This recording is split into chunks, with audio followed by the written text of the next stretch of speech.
Analytical thinking. Think of analytical thinking like dissecting a frog in biology class. You're not just looking at the frog as a whole, instead, you're taking it apart to understand each organ, how they connect, and their functions. This type of thinking requires you to critically assess each component of a problem or situation, understand their relationships, and use this insight to make informed decisions. It's crucial in fields like science, finance, and data analysis, where precision and clarity are key. Critical thinking. Critical thinking is like being a judge in a debate. You listen to arguments, analyze the evidence, and discern biases or fallacies. This type of thinking helps you not just understand the what of information, but the why and how as well.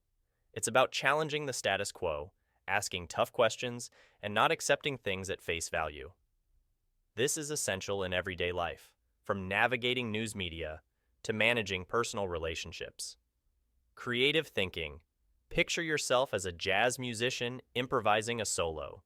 Creative thinking taps into your imagination and allows you to explore possibilities that defy the usual rules or patterns. You might come up with innovative solutions to old problems or find a new angle that nobody else has noticed.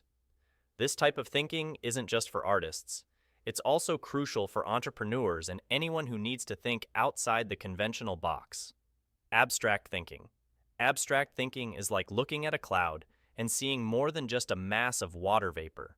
You see shapes, possibilities, and stories. It allows you to conceptualize abstract phenomena like justice, ethics, or love that aren't physically tangible but are very real in their implications and importance. This thinking is key in philosophy, mathematics, and high-level strategic planning, where concrete data may be minimal or absent. Concrete thinking. Imagine you're a chef following a recipe. Concrete thinking focuses on the tangible and specific, like the exact measurements of ingredients and the step-by-step process needed to create a dish. This thinking style is practical and grounded in reality, perfect for tasks that require precision and direct handling, such as engineering, cooking, or crafting. Divergent thinking. Divergent thinking is like brainstorming session where the goal is to come up with as many ideas as possible, no matter how outlandish they may seem. It's used when you need a wide range of solutions to a single problem, encouraging creativity and open-ended thinking. This is particularly valuable in creative writing, marketing, and any field where innovation is prized. Convergent thinking. Think of convergent thinking as solving a multiple-choice question where only one answer is correct. This type of thinking narrows down the multiple possibilities into a single, best solution. It's crucial in fields like law and medicine, where accurate and decisive problem solving can have significant implications. Reflective thinking. Reflective thinking involves looking back at your experiences and actions, analyzing what happened, and considering how you can improve or change in the future. It's like watching a replay of a game you played to identify your strengths and weaknesses. This type of thinking is valuable for personal growth, learning from mistakes, and making better decisions moving forward. Strategic thinking. Imagine you're a general plotting a battle strategy. Strategic thinking involves looking at the big picture, anticipating potential challenges, and devising a plan to achieve long-term goals. It requires insight, foresight, and an understanding of how different actions will impact future outcomes. This is crucial in business, military, and any situation where long-term planning determines success. Problem-solving thinking. Problem-solving thinking is like being a mechanic fixing a car. You identify what's wrong, consider various tools and techniques at your disposal, and then systematically address the issue. This type of thinking is practical, direct, and focused on finding a solution. It's essential in engineering, troubleshooting, customer service, and everyday life whenever things go awry. Lateral thinking.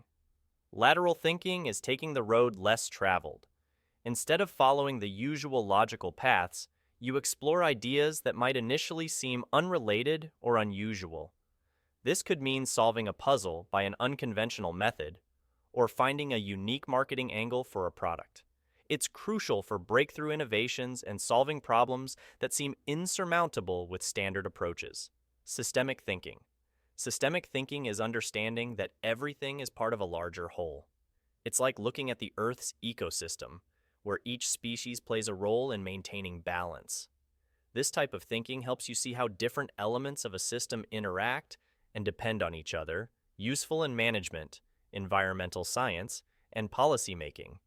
Holistic thinking. With holistic thinking, you approach problems by considering every aspect and how they connect. It's like planning a vacation where you need to consider destination, budget, activities, and everyone's needs and preferences. This thinking is key in fields like holistic medicine, environmental policy, and comprehensive project management, where different factors are interdependent. Sequential thinking. Sequential thinking is all about order and sequence, like following a timeline to document history. You look at how events unfold step by step and use this orderly process to plan or analyze situations.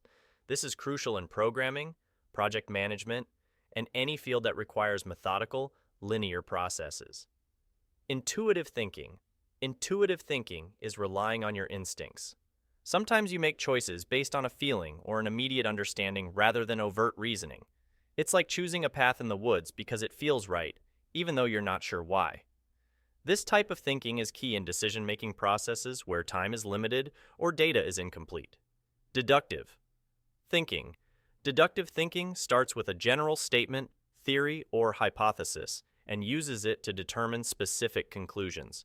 It's a logical process where you apply a broad principle to particular instances, much like applying a mathematical formula to solve specific problems.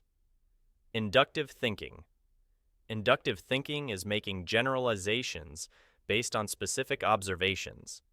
It's like meeting a few friendly dogs and concluding that all dogs are friendly.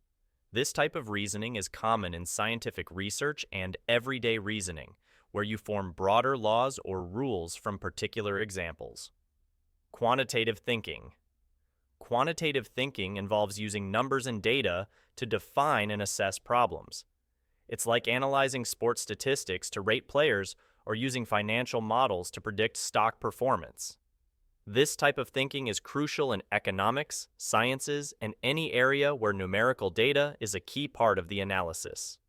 Synthetic thinking. Synthetic thinking is about integration and synthesis of different ideas and domains.